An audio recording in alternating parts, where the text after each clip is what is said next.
ഏതൊരു സമൂഹത്തിലും രണ്ടു തരം രാഷ്ട്രീയങ്ങൾ ഉണ്ടാകാറുണ്ട്. ഇന്ത്യയിൽ മാത്രമല്ല, ലോകത്തെമ്പാടും. അതേ നമ്മൾ ഇടതുപക്ഷ രാഷ്ട്രീയമെന്നും വലതുപക്ഷ രാഷ്ട്രീയമെന്നുമാണ് വിളിക്കുന്നത്. ലെഫ്റ്റ് വിങ്ങും റൈറ്റ് വിങ്ങും പൊളിറ്റിക്സ്. ലെഫ്റ്റ് വിങ് പൊളിറ്റിക്സ് എന്ന് പറയുന്നത് കൂടുതൽ സമ്പത്തിന്റെ രാഷ്ട്രീയമാണ്. സാമ്പത്തികമായ പുനഃക്രമീകരണം, വിതരണം, ഡിസ്ട്രിബ്യൂഷൻ ആൻഡ് റീഡിസ്ട്രിബ്യൂഷൻ, ഇതൊക്കെയാണ് അതിലെ പ്രധാന ഫോക്കസ്. അതിലാണ് പ്രധാനമായ വിലക്കയറ്റം, അവശ്യ സാധനങ്ങളുടെ വില കുറയുന്നത്, പെട്രോളിന്റെ വില കൂടുന്നത്, ഡീസലിന്റെ വില കൂടുന്നത്, സ്ഥലത്തിന്റെ വില കൂടുന്നത് തുടങ്ങിയ ഒരുപാട് കാര്യങ്ങൾ. ഇതിന്റെ ചെക്സ് ആൻഡ് ബാലൻസസ് ഇതെല്ലാം ഉൾക്കൊള്ളുന്നതാണ് ലെഫ്റ്റ് ലീനിങ് സ്പെക്ട്രം അഥവാ ഇടതുപക്ഷ രാഷ്ട്രീയത്തിന്റെ പരിപ്രേക്ഷ്യം. വലതുപക്ഷ രാഷ്ട്രീയം സ്വത്വ രാഷ്ട്രീയമാണ്, ഐഡന്റിറ്റി പൊളിറ്റിക്സ് ആണ്, സാമുദായിക രാഷ്ട്രീയമാണ്. ഈ ഇടതുപക്ഷവും വലതുപക്ഷവും ലോകത്തെല്ലായിടത്തും ഉണ്ട്. വ്യത്യസ്ത സമുദായങ്ങൾ, അവയുടെ ഇടയിലുള്ള ബാലൻസ്, അവയുടെ ഇടയിലുള്ള power struggle and power equations, ഇവയൊക്കെയാണ് റൈറ്റ് വിങ് പൊളിറ്റിക്സ് പ്രധാനമായി കൈകാര്യം ചെയ്യുന്നത്. അമേരിക്കയിൽ റൈറ്റ് ലീനിങ് സ്പേസ് യഥാർത്ഥത്തിൽ കൈയടക്കിയിരിക്കുന്നത്, ഉപയോഗിക്കുന്നത് റിപ്പബ്ലിക്കൻ പാർട്ടിയാണ്. ഇപ്പൊ ഡൊണാൾഡ് ട്രംപ് പോലുള്ളവരാണ്. അവിടുത്തെ ലെഫ്റ്റ് ലീനിങ് പൊളിറ്റിക്സ് ആണ് ബറാക് ഒബാമ, ക്ലിന്റൺ ഒക്കെ കൈകാര്യം ചെയ്യുന്ന ഡെമോക്രാറ്റിക് പാർട്ടി കൂടുതലായി മുമ്പോട്ട് വെക്കുന്നത്. ഇന്ത്യയിൽ BJP അടക്കമുള്ള കക്ഷികൾ, BJP, ഹൈന്ദവ പ്രസ്ഥാനങ്ങൾ, ഹിന്ദു വലതുപക്ഷ പ്രസ്ഥാനങ്ങൾ, ഇവയെല്ലാം ഒരു റൈറ്റ് ഓഫ് സെന്റർ പൊളിറ്റിക്സ് ആണ് കൈകാര്യം ചെയ്യുന്നത്. ഇതോടൊപ്പം ലെഫ്റ്റ് ഓഫ് സെന്റർ പൊളിറ്റിക്സ് കൈകാര്യം ചെയ്യുന്നതാണ് സെന്റർ ലെഫ്റ്റ് നിൽക്കുന്ന കോൺഗ്രസ്, CPI, CPM അടക്കമുള്ള കക്ഷികൾ.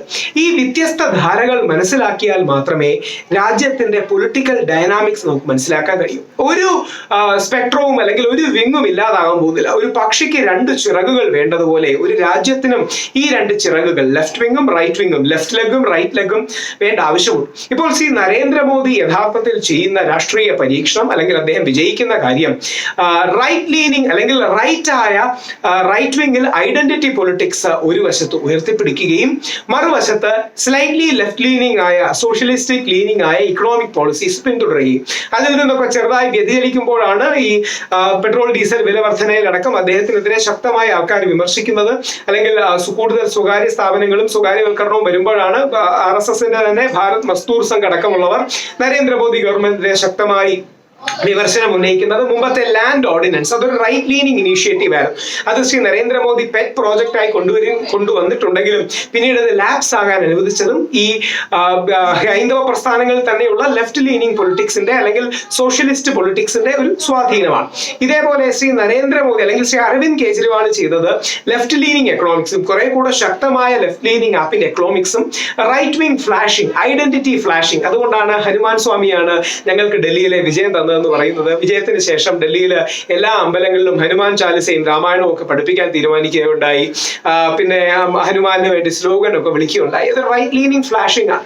ഈ ലെഫ്റ്റും റൈറ്റും തമ്മിലുള്ള ഒരു സർഗാത്മകമായ ഓർഗാനിക് ആയ റിലേഷൻഷിപ്പ് ആണ് രാഷ്ട്രത്തെയും രാഷ്ട്രീയത്തെയും നയിക്കുന്നത്.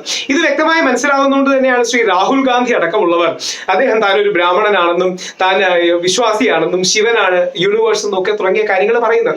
ഇത് യഥാർത്ഥത്തിൽ തെറ്റേ അല്ല. സാക്ഷാൽ മഹാത്മാഗാന്ധി, ഒരുപക്ഷെ ആധുനിക കാലത്ത് യേശു ക്രിസ്തുവിനോടും ബുദ്ധനോടും ഒക്കെ കമ്പയർ ചെയ്യപ്പെടുന്ന പ്രവാചക സ്വഭാവമുള്ള ഗാന്ധിജി പോലും മഹാത്മാഗാന്ധിയെ ആത്മീയമായി ഉൾക്കൊള്ളുമ്പോഴും ഒരു സാംസ്കാരിക ചിഹ്നമായി ഉയർത്തിക്കാട്ടുന്ന ഒരു കാര്യം അദ്ദേഹം ചെയ്തിരുന്നു. ഈ റൈറ്റും ലെഫ്റ്റും തമ്മിലുള്ള ബാലൻസിലൂടെയാണ് രാജ്യം മുമ്പോട്ട് പോകുന്നത്. നരേന്ദ്രമോദിക്ക് ഇപ്പോൾ കിട്ടിയിരിക്കുന്ന ഒരു മൊമെന്റം, അദ്ദേഹം ഒരുപക്ഷെ പതിറ്റാണ്ടുകൾക്ക് ശേഷം, ഇന്ദിരാഗാന്ധിക്ക് ശേഷം ഒരു വലിയ സ്ട്രോങ് ലീഡറായിട്ട് റൈറ്റിംഗ് സ്പെക്ട്രത്തിൽ നിന്ന് വരികയാണ്. ഇന്ദിരാഗാന്ധി കൂടുതൽ ലെഫ്റ്റ് ലീനിങ് പൊളിറ്റിക്സ് ആണ്, സോഷ്യലിസ്റ്റ് പൊളിറ്റിക്സ് ആണ് പിന്തുടരുന്നത്. അതുകൊണ്ടാണ് ബാങ്കുകളുടെ ദേശസാൽക്കരണം, അതോടൊപ്പം പ്രിവി പേഴ്സ് നിർത്തലാക്കുക തുടങ്ങിയ കാര്യങ്ങൾ ചെയ്തത്. എന്നാൽ അതോടൊപ്പം പാകിസ്ഥാനെതിരെയുള്ള യുദ്ധം വിജയിക്കുകയും ഒരുപാട് അമ്പലങ്ങളിൽ സന്ദർശിക്കുകയും എല്ലാ മതങ്ങളെയും ഉൾക്കൊള്ളുകയും ചെയ്യുന്ന ഒരു റൈറ്റ് ലീനിങ് സ്പെക്ട്രവും ബാലൻസ് ചെയ്തു.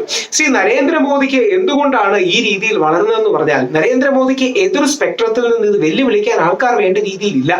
രാഹുൽ ഗാന്ധിയോട് എനിക്ക് വലിയ ബഹുമാനവും ഇഷ്ടവുമാണ്. ഒരുപാട് ലേണബിലിറ്റി ഉള്ള, ഹ്യൂമിലിറ്റി ഉള്ള, നമ്മളെല്ലാം കണ്ടുപിടിക്കേണ്ട ഒരുപാട് ക്വാളിറ്റീസ് രാഹുൽ ഗാന്ധിക്കുണ്ട്. പക്ഷെ നരേന്ദ്രമോദി എന്ന് പറയുന്ന ഒരു ജഗർനോട്ട് എന്ന് പറയുന്ന ഒരു വ്യക്തിയോട് അദ്ദേഹം ഇപ്പോൾ ഒരുപക്ഷെ ഭാവിയിൽ എതിരിടുമായിരിക്കാം, ഇപ്പോൾ മല്ലിട്ട് നിൽക്കാനാകുന്നില്ല.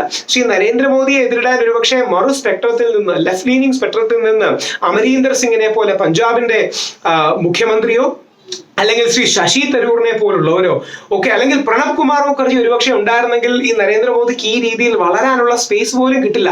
ഇന്നും കോൺഗ്രസ്സുകാർ പോകുന്നതിനേക്കാൾ BJP-ക്കാരും വിശിഷ്യ നരേന്ദ്രമോദിജിയും ഏറ്റവും ചെന്ന് കാണുന്ന ഒരു വ്യക്തിയാണ് ഭാരതരത്നയായ സോഫ്റ്റ് ഹിന്ദു ആയിരുന്ന പ്രണബ് കുമാർ മുഖർജി. അപ്പൊ ഈ ഡൈനാമിക്സ് കൃത്യമായി മനസ്സിലാക്കുന്ന ഒരു വ്യക്തിയാണ് ശ്രീ നരേന്ദ്രമോദി.